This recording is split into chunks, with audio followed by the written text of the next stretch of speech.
Hello, welcome back to I Am Movies. Today we're taking you back to a classic movie from the 90s. This is an iconic movie by Robin Williams, and one of my personal favorites, an American fantasy adventure called Jumanji. But before we jump into the details, make sure to show us some love by liking the video and subscribing to the channel. Now, let's get right into it. The movie opens in 1969, introducing a young boy named Alan Parrish. As the son of a wealthy shoemaker, Alan's family name makes him popular in town as he rides his bicycle through the streets. However, this popularity also makes him a target for a gang of bullies. Spotting him, they give him a hot chase through town. Alan rides down to his father's shoe factory and finally escapes the bullies, but the gang leader, Billy Jessup, vows that they'll wait till he gets out. Moments later, Alan's father, Sam, spots him in the factory and warns him to stay away from the factory. However, Alan asks Sam if he can give him a ride home, but Sam deduces that Alan is running away from Billy Jessup again. With this, Sam sternly advises Alan to always stand and face his fears, then sends him away. Outside, Alan gets confronted by the bullies for being friends with Billy's girlfriend. The gang proceeds to beat him up and steal his bicycle, leaving visible scars on his face. Shortly after that, Alan wanders into a construction site and soon gets drawn to the sound of a tribal drumbeat coming from the place. Alan traces the sound to the root of a tree and soon finds an old, mysterious box stuck in the soil. Alan pulls the box out and jags it open. Inside, he finds a board game named Jumanji, which was buried 100 years earlier, and brings it home. Alan checks out his new discovery and takes out two characters. However, his mother, Carol Parrish, calls out to him, and he quickly hides the game. Seeing the bruises on Alan's face, Carol sought to comfort him.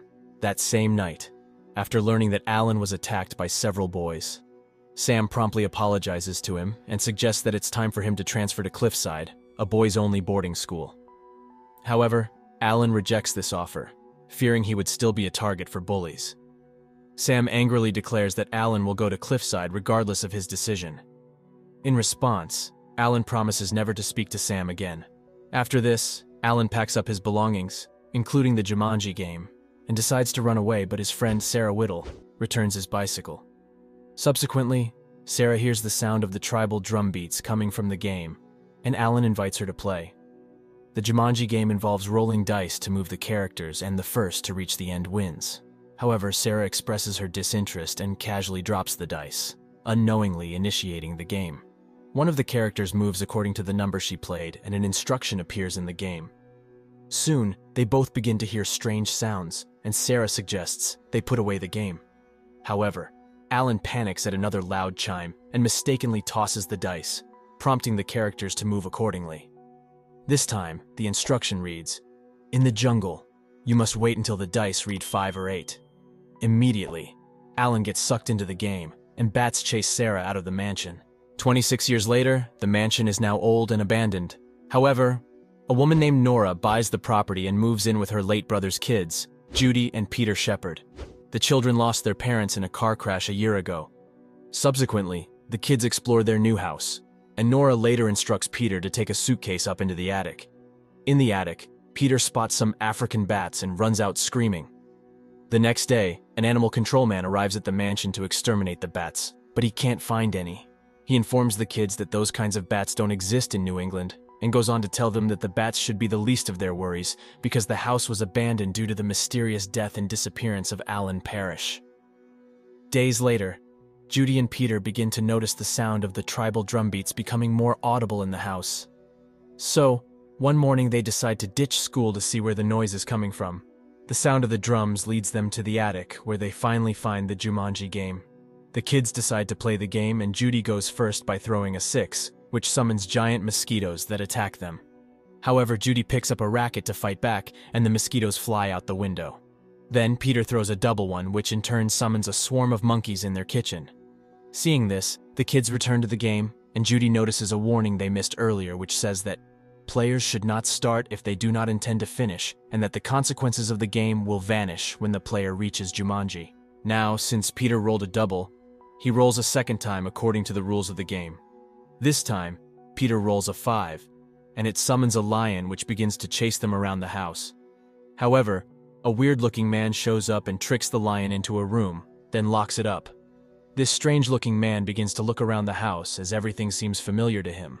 Subsequently, He asks which of the kids rolled a 5 or an 8, and Judy says it's Peter.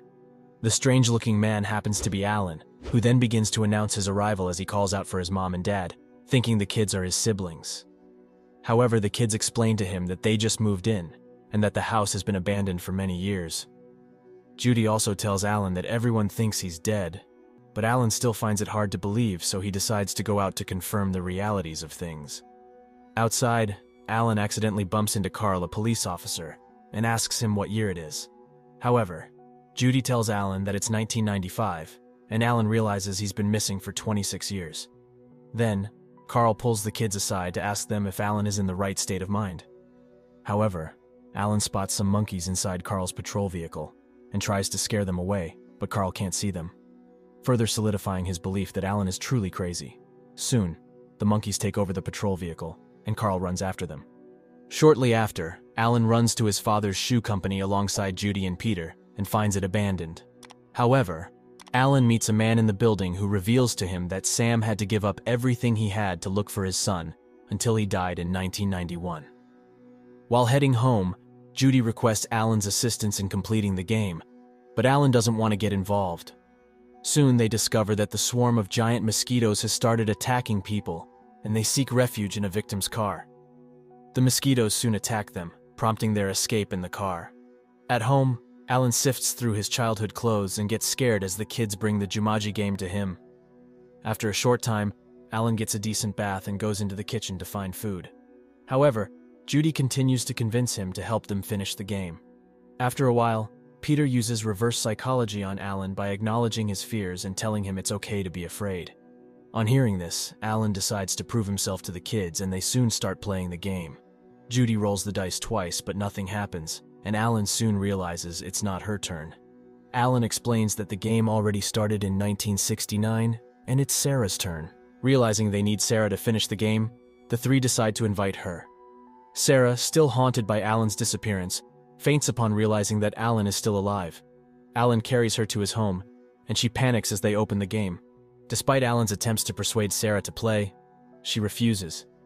In a clever move, Alan tricks her into rolling the dice, making her believe she is opting out. Sarah rolls a 7, which summons a fast-growing carnivorous plant that begins to grow out of every part of the house. The plant drags Alan by the leg, attempting to swallow him up, but Alan saves him by cutting it. Then, Sarah attempts to run away, but Alan drags her back to the game. Finally, they convince Sarah, and they all promise to finish the game together. Now it's Alan's turn, and as soon as he rolls and reads the inscription, panic sets in.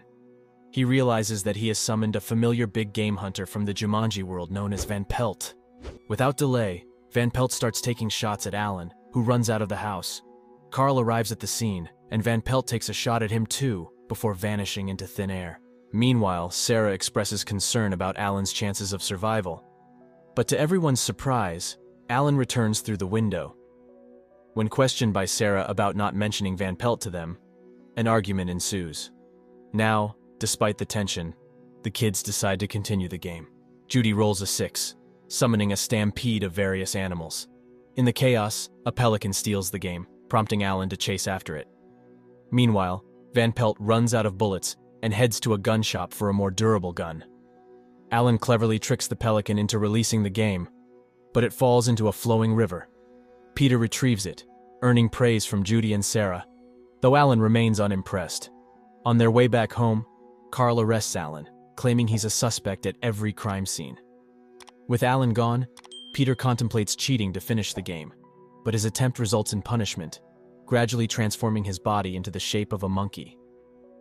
Sarah and the kids decide to withdraw money to bail Alan out, but they soon find out that the ATM is out of service. Meanwhile, Van Pelt seizes the opportunity to quietly steal the game from Peter, but Peter manages to snatch it back. As the chaos escalates with people fleeing from the animal stampede, Peter hides in a car, only to find himself trapped as the animals surround and crush the vehicle. Seizing the chance, Van Pelt once again steals the game and retreats into a nearby store. Sarah and Judy rescue Peter and trail Van Pelt into the store. Sarah attempts to steal the game back, but Van Pelt intervenes. In a daring move, Peter bites Van Pelt's legs, and Judy adds to the assault by firing a laser gun at his eyes before making a quick escape. Meanwhile, Alan reveals himself to Carl and convinces him to let him, stating that he has a solution to Branford's current predicament. Carl agrees to release Alan, but Alan cunningly handcuffs Carl's hands to the door of the patrol vehicle and tosses the key away. Just as Alan attempts to leave Carl stranded, he overhears a police radio reporting a hostage situation involving a woman and 2 kids. On hearing this, Alan realizes it's Sarah and the kids. In response, Alan decides to take Carl with him and drives to the store. Simultaneously, Sarah and the kids set a booby trap to incapacitate Van Pelt. Although the trap initially works, Van Pelt quickly recovers and resumes shooting at them. However, Sarah and the kids soon get trapped by piles of tires, and Van Pelt reveals to them that he's only after Alan since he rolled the dice that summoned him. As Alan and Carl drive towards the store, the brakes fail, causing them to crash into the store and accidentally trigger a paint shelf to collapse on Van Pelt. Meanwhile, Nora encounters the stampeding animals on her way home and subsequently crashes her car upon spotting a monkey inside. Approaching the house, Sarah asks Alan to comfort Peter, but instead he scolds the boy, placing blame on him for choosing to play the game. This causes Peter to cry, prompting Alan to realize he's been echoing his father's behavior. Alan apologizes to Peter, and they soon realize that he's developed a tail. Now, as soon as they enter the house, they find it completely overrun by a dense jungle. Meanwhile, Carl finally frees himself, and as he drives over to arrest Alan, he comes across Nora, who asks him for a ride home. After realizing she's in charge of Judy and Peter, Carl agrees to give her a ride. However, the vehicle soon gets crushed and sucked into the jungle by a live plant. Shortly after, they resume playing the game, and it's Sarah's turn. She rolls a 3, summoning a heavy downpour of water and causing a flood. Alan suggests getting to higher ground, but the force of the water pushes them back down. They find themselves attacked by crocodiles while struggling to stay afloat, using a chandelier for support. Witnessing a crocodile targeting Sarah, Alan bravely jumps on it, engaging in a struggle to fend it off. Meanwhile, Carl and Nora arrive at the door and continue to knock as they hear Judy and Peter screaming. Without any response, Carl decides to force the door open, but they get pushed back by a heavy flood of water. They begin to struggle to stay afloat as they soon spot crocodiles in the water. Sarah becomes emotional towards Alan, realizing he just risked his life for her. Shortly after, they climb up to the attic to continue the game. Now, it's Alan's turn, and he rolls a 7, causing the attic floor to act like quicksand, making him sink into it. Peter and Sarah try to save Alan, but Judy quickly plays her turn, which makes the floor seize, trapping Alan and Sarah. Then, Peter plays his turn, summoning giant spiders which they begin to battle. Shortly, Alan instructs Peter to fetch an axe from the woodshed. Meanwhile, Peter discovers his Aunt Nora staring at Alan's hanging legs. Nora's fear intensifies upon seeing Peter's monkey-like appearance. To handle the situation, Peter decides to lock her in the closet, promising to explain later. In the chaos, Sarah decides to continue the game. Then, she asks Judy to bring the game, but Judy gets shot by a poisonous flower. However, Peter arrives in time to kill it. Then, Judy places the game on Alan's head, for Sarah to play her turn using her mouth. Shortly after this, Judy succumbs to the flower's poison and faints while Peter continues to fight off the spiders. Subsequently, Sarah's turn summons an earthquake that splits the house into 2 halves, causing the game to fall as Sarah struggles to save Alan. However, Alan manages to swing from tree ropes and eventually lands safely with the game. Then, Alan decides to play his turn, but Van Pelt walks in and points his gun at him, instructing him to stand and show what's in his hand. Alan drops the dice in his hand, and it rolls a 3, which ultimately ends the game in Jumanji. Immediately, everything that had happened begins to reverse back to 1969, when Alan and Sarah are still kids. After this, Alan reconciles with Sam, and they both hug each other. Later that night, Alan and Sarah discard the Jumanji game in a river. Now, 26 years later, Alan and Sarah host a Christmas party as they are now couples expecting their first child. Also, Judy and Peter arrive with their parents as they have been invited by Alan to help advertise Paris Shoe Company, which he now runs. Alan offers the kids' parents a job and convinces them to cancel their upcoming ski trip, averting their deaths. However, Jumanji soon resurfaces on a beach partially buried in sand, and the movie ends here. If you'd like to see us recap any other movies or topics you have in mind, just drop a comment and let us know. And don't forget to hit the like button, share this recap, and subscribe to stay updated for the next one. Until next time.